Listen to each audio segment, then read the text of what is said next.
ಎಲ್ರಿಗೂ ನಮಸ್ಕಾರ. ಮನೆ ಗೃಹಿಣಿ ಚಾನಲ್ಗೆ ಸ್ವಾಗತ. 10 ನಿಮಿಷಗಳಲ್ಲಿ ತಯಾರಾಗುವಂತಹ ಗರಿಗರಿಯಾದಂತಹ ದೋಸೆ ರೆಸಿಪಿ.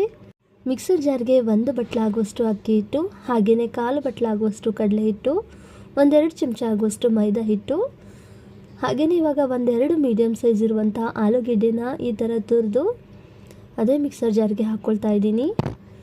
ಹಾಗೆ 1/2 ಬಟ್ಲಾಗುವಷ್ಟು ಮೊಸರು ಸೇರಿಸಿ, ಜೊತೆಗೆ ಒಂದು ಸ್ವಲ್ಪ ನೀರನ್ನು ಸೇರಿಸಿ, ಹಾಗೆಯೇ ರುಚಿಗೆ ತಕ್ಕಷ್ಟು ಒಂದು ಸ್ವಲ್ಪ ಉಪ್ಪನ್ನು ಸೇರಿಸಿ, ಇದನ್ನ ಇವಾಗ ಪೂರ್ತಿ ನೈಸಾಗಿ ನೀರನ್ನು ಸೇರಿಸ್ತಾ ದೋಸೆ ಹಿಟ್ಟಿನ ಅದಕ್ಕೆ ರುಬ್ಕೊಳ್ಬೇಕಾಗುತ್ತೆ.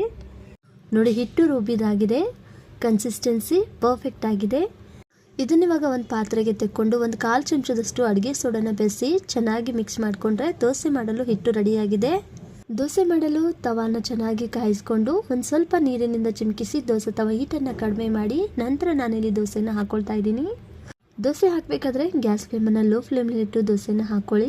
ನಂತರ ಗ್ಯಾಸ್ ಫ್ಲೇಮನ್ನು ಹೈ ಫ್ಲೇಮ್ನಲ್ಲಿಟ್ಟು ದೋಸೆನ ಬೇಯಿಸ್ತಾ ದೋಸೆ ಮೇಲ್ಗಡೆ ಒಂದು ಸ್ವಲ್ಪ ಬೆಂದಿದೆ ಅಂದಾಗ ತುಪ್ಪ, ಎಣ್ಣೆ ಅಥವಾ ಬೆಣ್ಣೆನ ಅಪ್ಲೈ ಮಾಡಿ ಸ್ವಲ್ಪ ಹೊಂಬಣ್ಣದ ಕಲರ್ ಬರೋವರೆಗೂ ದೋಸೆನ ಬೇಯಿಸ್ಕೊಂಡ್ರೆ ಪರ್ಫೆಕ್ಟ್ ಆಗಿರುವಂತಹ 10 ನಿಮಿಷಗಳಲ್ಲಿ ತಯಾರಾದಂತಹ ಕ್ರಿಸ್ಪಿ ಆಗಿರುವಂತಹ ದೋಸೆ ರೆಡಿ ಆಗುತ್ತೆ. ಸ್ವಲ್ಪ ಸಾಫ್ಟಾಗಿ ದೋಸೆ ಬೇಕು ಅಂದರೆ ದೋಸೆನ ಬೇಗ ತಿರುವು ಹಾಕ್ಕೊಂಡ್ರೆ ಸಾಫ್ಟ್ ಆಗಿರುವಂತಹ ದೋಸೆ ಕೂಡ ಮಾಡ್ಕೊಳ್ಬೋದು. ಇನ್ಸ್ಟೆಂಟ್ ಆದ ಈ ದೋಸೆ ರೆಸಿಪಿ ವಿಡಿಯೋ ಇಷ್ಟ ಆದರೆ ಲೈಕ್ ಮಾಡಿ, ಶೇರ್ ಮಾಡಿ. ಹಾಗೆ ರೆಸಿಪಿ ವಿಡಿಯೋ ನೋಡಿದ ಎಲ್ರಿಗೂ ಥ್ಯಾಂಕ್ ಯು.